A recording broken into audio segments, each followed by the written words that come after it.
मंत्री प्रियंक खड़गे ने कहा, हरदीप सिंह पुरी ने कहा कि कोई संकट नहीं है।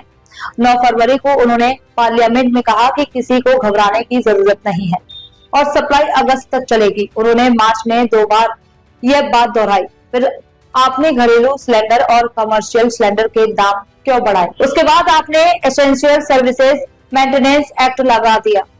ಕ್ರೈಸಿಸೇ ಇಲ್ಲ ಅಂದ್ಬಿಟ್ಟು ಹರ್ದೀಪ್ ಸಿಂಗ್ ಪೂರಿ ಅವರು ಫೆಬ್ರವರಿ 9ನೇ ತಾರೀಕು ಪಾರ್ಲಿಮೆಂಟ್ನಲ್ಲಿ ಹರ್ದೀಪ್ ಸಿಂಗ್ ಪೂರಿ ಅವರು ಯಾರು ಆತಂಕ ಪಡೋದು ಬೇಡ, ನಮ್ಮ ಹತ್ರ 75 ದಿನ ಆಗಷ್ಟು ಇಂಧನ ಇದೆ ಅಂತ ಹೇಳಿದ್ರು. ಹೌದಾ ಇಲ್ಲ?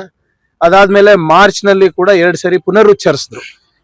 ಏಕಾಏಕಿ ನೀವು ಡೊಮೆಸ್ಟಿಕ್ ಸಿಲಿಂಡರ್ನ 60 ರೂಪಾಯಿ ಮಾಡಿದ್ರಿ, ಕಮರ್ಷಿಯಲ್ ಸಿಲಿಂಡರ್ನ 115 ರೂಪಾಯಿ ಮಾಡಿದ್ರಿ.